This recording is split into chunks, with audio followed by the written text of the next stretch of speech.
Did I ever tell you the time when Delilah was born, my daughter was born, my dad showed up? Literally, remember this? My dad comes in, literally, she's like this. Vinny's like this, like fully wide open. My mom's in there with her flip phone. She's like, where's the camera on this thing? I'm like, it's a flip phone.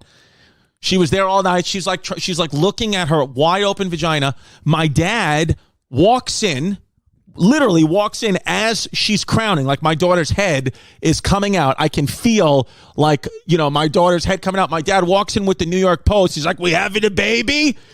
Vinny was like, get out. He's like, I'm sorry. I didn't know. And then he yells to me and goes, yeah, Yankees got rocked last night.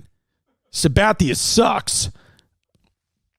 So then I go out, and we had already had a gender reveal. It was confirmed we were having a girl. And I go and I'm like, Dad, the baby's born healthy. He goes, well, is it a boy? I was like, no, it's a girl. It's a girl. It's been a girl. We had a gender reveal that it's a girl. So yeah. I'm about to tell you something right now. Mark my fucking words. If I ever start a band, if me, Homeless Pimp, Vanity, and Vinny, and my daughter ever start a band, and Tristan, my stepson, ever start a band, this is going to be the name. In the 1550s, people known as piss prophets, that's the name of the band, the Piss Prophets. The Piss Prophets are coming to a town near you. Go to ChristyComedy.com and see when the Piss Prophets are playing. We're coming to Atlantic City, at fucking New Jersey, and Phoenix. Are guys on OnlyFans? I'm asking for a friend. Yeah, Tyga makes like millions a month. Getting naked? Yeah, no, he does scenes. He like has sex on OnlyFans. A lot of them do. Oh, so you can it's actually porn. It's actually a porn site. Yeah. Got it. Interesting. It's like training wheels for porn stars. Did she go Vinny went in the back? Should we sign up? Dude, you want to sign up? She's in the back. Let's sign one up. We'll fucking do one. We'll pick like an anonymous name. Okay. I do a segment. Yeah, OnlyFans. Yeah, dude. Great Timmy Dillon said I could stay with him. Timmy Dillon said I could stay one of his guesties. So, but the thing is with Tim Dillon, what he doesn't get is that, yes, you've invited me over, but when you invite me, that also includes my humongous Puerto Rican family. So they're coming too. So you better understand that whatever quiet suburban California street you live on, Mr. Timmy Dill, you better understand that fucking Pito's coming, Junior's coming. You better have Goya. You better have Adobo. We're coming in. We're piling into a 1998 Toyota Corolla, and we're coming down there, and we're staying in one of your guesties. I'd like to meet Gary V. Can we try to get a cameo from Gary V? He seems like he's like a hyper intense dude, but I kind of like all motivational speakers have big heads. Like Gary V's got a humongous head physically, and so does Tony Robbins. Tony Robbins looks like he's like straight from, he's got like a Cro-Magnon Neanderthal type head. And I also love history. That's the thing. I've loved history. I was going to be a history major in college, but then my parents told me there's no money in being a history teacher. So instead I majored in psychology and then realized there was no money in being a psychologist. So I then just backtracked and went to physical therapy school and then realized there's no money in physical therapy. And I have a doctorate degree and I'm $85,000 in debt. So I quit all of that and just started doing stand-up at fucking open mics at the Maui Taco in 2010. And now I do stand-up and podcasting from my couch. So that's how my life is. So it's chaos in a nutshell. But I love history so much. I'm Chrissy the Patriot. I'm Chrissy loves America. I'm Chrissy red, white, and blues. That's all you got to know about me. I want what's best for this goddamn country. And my president, listen, and here's the thing. I did vote for Joe Biden, or I meant to, but I accidentally wrote in Joe Budden. So Joe Budden got my president vote, the rapper. I had a diary for like a week once when I was like in my mid-20s, and it was just the same stuff. It was just like, I would just like write. Why'd you start it? I started it because I was on therapy at the time, and my psychologist was like, you should be writing a diary. I swear to God, I hear crawling over there. I think there's a mouse in the couch, but I can't look at it again. Oh my God. So you only lasted 1 week with the diary? 1 week with the diary because I think a lot of it was like, I would write like felt nervous today. I kept taking showers when I was in my 20s. I would, for whatever reason, like the only thing that would help me with my nerves is, I swear to God, is I would take a shower with a bathing suit on. So I kept just taking showers with my bathing suit on, just like, like that was the only thing that would calm me down. And that's what it kept writing. I was like, Tuesday, took shower with bathing suit on, felt better, ate Oreos, Mom yelled at me for not cleaning the room. I'm 26 years old. My one day is Whitney Houston. I think I'd have sex with Bobby Brown just to see what it feels like. I would probably just go back there and do it just because, like, I know she's done it, but I've never. I'm a hybrid now. I'm Whitney Houston Distefano. So I'd probably do that. I'd put on the Star Spangled Banner suit that she did to sing the national anthem. I would probably put that on. I'd put the headband on and I start singing the national anthem outside Mar-a-Lago and ask Donald Trump to come back for 4 more. JK. So Vinny wanted to get a house next year, but unfortunately the money, because we were going to use the money that I closed on my apartment with to invest into getting a house somewhere. And instead, without consulting with anyone, I just took that and I put it in Bitcoin. I went nuts. I felt like literally I had the check in my hand and I felt like Leonardo DiCaprio from Wolf of Wall Street. I was like, I'm going to do it. And I just fucking let it rip. And you can only put a certain amount on Coinbase.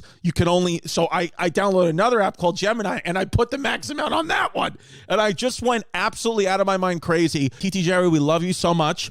You're going to come on the podcast and it's going to be great. And you're going to tell us stories from prison and how you overcame things and just like what a powerful new woman you are. No, he's going to talk about dropping the soap. He's going to talk about dropping the soap? Yeah. All right. Well, whatever TT wants to talk about, we support TT.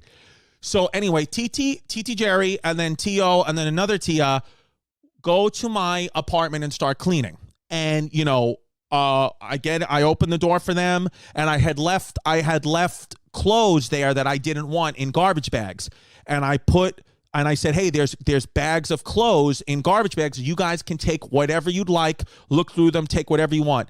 And TT Jerry is looking through the bags of clothes and he goes, yo, you don't have any clothes from your girl? You only got men's clothes here? What about the girl's clothes? I'm like, she doesn't have any of her clothes here. Goes, okay, well, I'm going to come by later and get some of her clothes then, because I don't want this. I was like, okay. And then he was like, you know what? Maybe on second thought, I could dress my man up in these clothes. I was like, okay, take whatever you want. The whole thing is to keep the mantra in the middle of your head. And sometimes it's hard for me because I have ADHD and I drink too much iced coffee. And the mantra is just hitting around like a pinball machine. And I try to think about like little hands that I can grow inside my brain to grab the mantra like a ball and just stick it in my head. But at times it's very hard.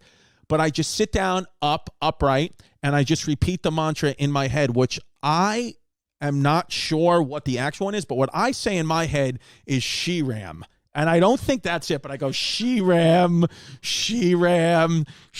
silently in my head. All of this happens silently, but the beautiful part about TM is you can't make a mistake. Whatever thoughts come in, you allow them to come in. The only thing you focus on is saying your mantra and keeping it in the middle of your head. And you do that for 20 minutes. And I got to be honest with you, every time I do it, I feel so much more relaxed, albeit maybe temporarily, but I always feel relaxed and always, without question, I always take a shit. You want to lift a kettlebell? You want to do shrugs or something while I we're have doing a lot of anger I got to get out. Yeah. Fuck yeah!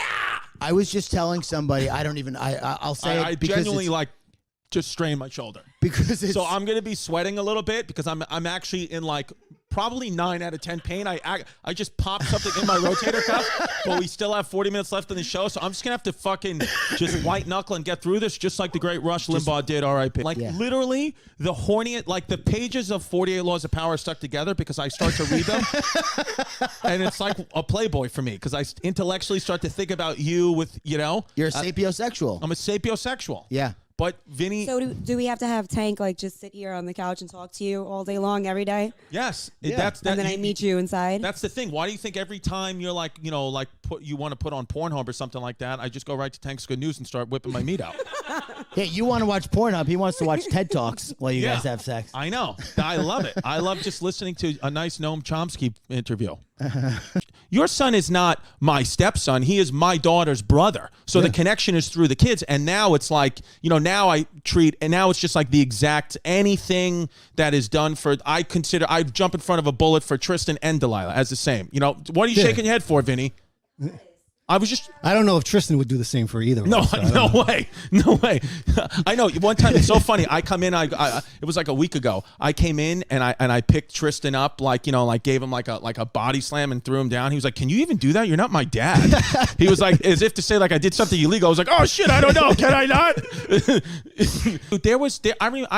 I have friends of mine who they're like, "Oh, I've never met my ex's kids, or I've never met. I'm like, why would you do it? Like, it should be like, oh, there's a picture up. We won't show it because the kid's face are in it, but there's a picture of me, Tristan, and both our kids, Delilah and Tristan Jr. at freaking medieval times 2 years ago for my birthday. That's when we went on our first date and we fell in love. Yeah, the first day we fell in love, I literally had a birthday outing with my girlfriend's ex-husband and her kids, and it was great.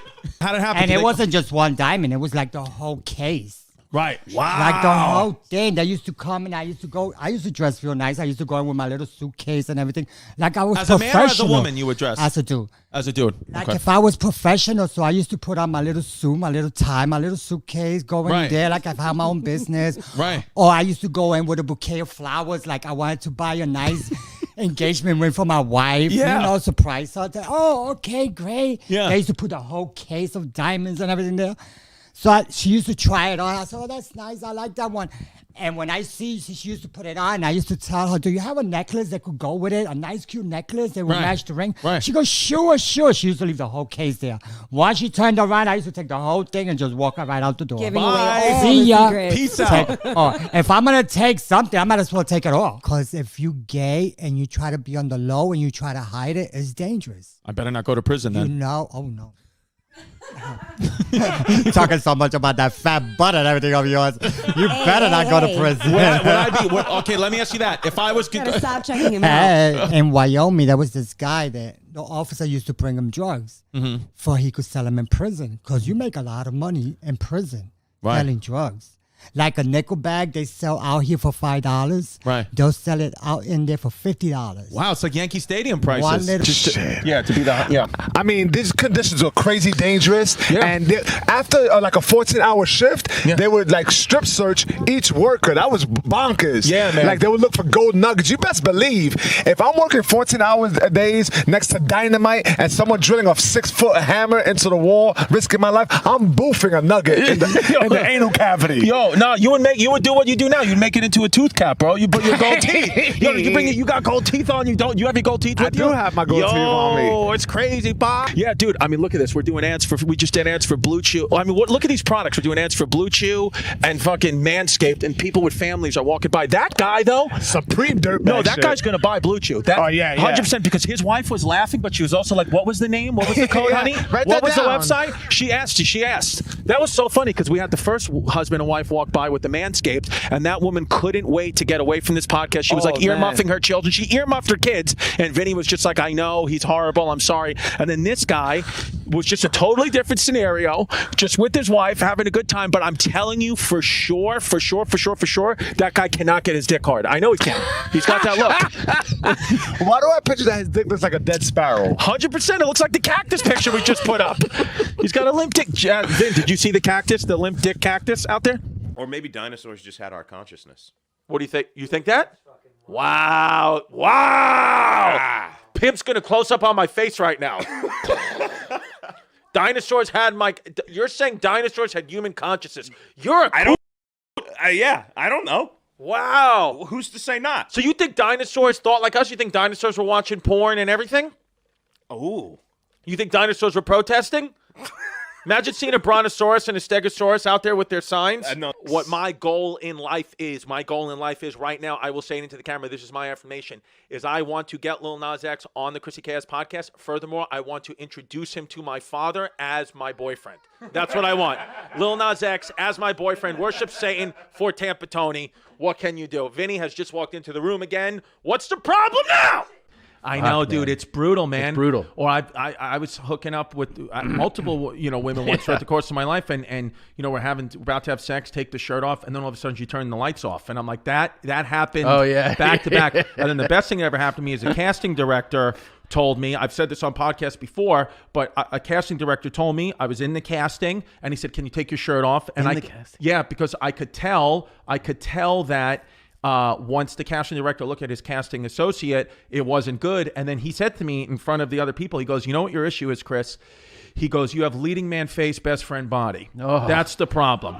What happened with me with Winstrol was my body, I was 19 at the time, so it was kind of like, you're in decent shape. Yeah. It was my athletic ability. Like that one for sure was performance enhancing. Like, Tom, I'm telling you, like I could like fully tomahawk dunk. Like I'm talking about like tomahawk dunk, like legs open, like I could throw the ball in. And then when you stopped, that stopped? Yeah, I could hang on to the net. Like I just 1,000 jump shots a day every day. He would have the broom. Did I ever tell you about my dad's broom? He would have a broom up because my dad's whole thing was like you need to mimic shooting over 7-footers. Like you need to arc shots. So I'm talking about like in a public park in Ridgewood, Queens, which is a very culturally diverse neighborhood. You had people from all walks of life. Broomstick up. He had a broomstick up, and on the broomstick written in tape was the word Leroy. He named the broom Leroy. Because he was like, let's be honest, it's going to be a 7-foot black guy, no? And then so we just call it a Lee. So I would shoot over Leroy, and that's what he said to me when I was in Winchell, like a dead serious conversation. He's like, what about all the times me, you, and Leroy had in the park? You disrespected us all. You know? Like Leroy's pissed too. Dude, he made